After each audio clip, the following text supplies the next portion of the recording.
Pozdrav pričaljupci! Ne znam hoćete li pogoditi ovu knjigu, mada je dobila nagrade. Poznata naša knjiga od jedne novije autorice, meni izuzetno draga knjiga, moramo malo pročitati iz nje nešto, nadam se da mi ona neće zamjeriti. A onda ću vam pokazati koja je knjiga, ako ju još nemate. Napadite, isplati se pročitati. Prvo pogled. A ja sam htio psića. Čujem da odrasli stalno govore da se djeca najviše vesele Božiću, ali u našoj se kući najviše veselila mama.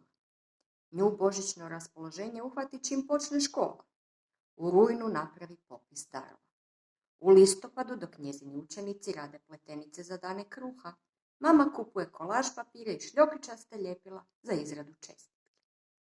Da, izrađuje čestitke, iako ima Face i mogla bi samo napisati Merry Christmas i riješiti se svih odjednom.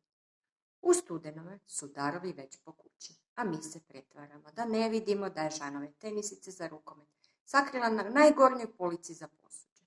Žan je moj stariji brat, misli da je novi Ivano Balić, žica najkričavije tenisice na svijetu, od kojih mi se povraća, a mama će mu ih nabaviti, jer to je još njezino prvo malo pile, iako ih nikad neće nazvati tenisicama, jer kaže ona, kakve logike ima zvati rukometnu obuću tenisicama, ako mogu biti rukometice.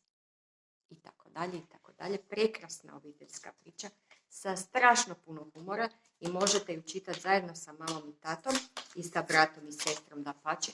Odlični likovi su, a knjigu je napisala, samo malo da ju uzmotamo do kraja i da ju ne oštetimo, to nam je jako važno. Naša autorica Magdalena Mrčela, i knjiga se zove Kako je flegmarin postao kapetan. I zašto se zove flegmarin uopće? To je jako zanimljivo.